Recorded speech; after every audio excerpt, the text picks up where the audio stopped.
பொருள் உணர்ந்து சிறிய ஹதீஸை மனனமிடுவோமா? عن أبي سعيد الخدري رضي الله عنه أن رسول الله صلى الله عليه وسلم قال إذا سمعتم النداء فقولوا مثل ما يقول المؤذن إذا سمعتم النداء فقولوا مثل ما يقول المؤذن إذا سمعتم النداء فقولوا مثل ما يقول المؤذن عن أبي سعيد الخدري رضي الله عنه அபு சயீதுல் குத்ரி ரதியல்லாஹு அன்ஹு அவர்கள் அறிவிக்கிறார்கள், அன்ன ரசூலுல்லாஹி ஸல்லல்லாஹு அலைஹி வஸல்லம் கால், இறை தூதர் ஸல்லல்லாஹு அலைஹி வஸல்லம் அவர்கள் கூறினார்கள், இதா சமஅத்துமுன் நிதாஅ ஃபகூலு மிஸ்லமா யகூலுல் முஅத்தின், பாங்கு சொல்லப்படுவதை நீங்கள் செவியுற்றால் முஅத்தின் சொல்வது போல் நீங்களும் சொல்லுங்கள். வார்த்தைக்கு வார்த்தை பொருள் பார்க்கலாம். இதா அப்படின்னா எப்போது அப்படின்னு அர்த்தம், அதாவது என் நேரம், எப்போது.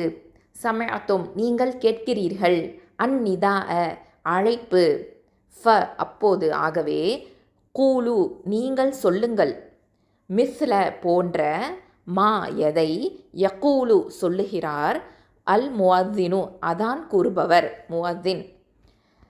அதாவது நீங்கள் அதானை தொழுகைக்கான அழைப்பை கேட்கும்போது அதான் கூறும் முஅத்தின் சொல்லும் அதே வார்த்தைகளை நீங்கள் சொல்லுங்கள்.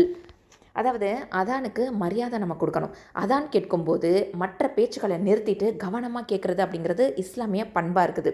முஅத்தின் அவரை பின்பற்றுவது அப்படிங்கிறது சுன்னத்து.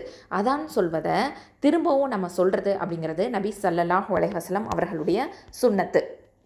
அது மட்டும் இல்லாமல் நம்ம ஹய்ய அலஸ்ஸலா ஹய்ய அலல் ஃபலாஹ் அப்படின்னு சொல்லும்போது மட்டும் லா ஹவ்ல வலா குவத்த இல்லா பில்லாஹ் அப்படின்னு நம்ம சொல்லணும்.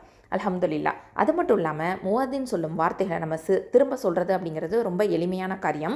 அதற்கு பகரமாக அல்லாஹ் சுப்ஹானஹு தஆலா பெரும் நன்மைகளை நமக்கு வழங்குறான். உலக காரியங்களில் நம்ம மூழ்கி இருக்கக்கூடிய ஒரு மனிதனை இந்த பாங்குடைய வார்த்தைகள் திரும்பவும் இறைவனை நோக்கி திருப்புது. அதனால் இது ஒரு சிறந்த திக்ராவும் இருக்குது. அல்ஹம்துலில்லாஹ். அதான் வார்த்தைகளை சொல்கிறது அப்படிங்கிறது நமக்கு அதிகமான சவாபு, நன்மையை தரக்கூடிய ஒரு அழகான அமலாக இருக்குது. நம்மளுடைய இதயம், நம்மளுடைய உள்ளம் தொழுகைக்கு தயாராகுது.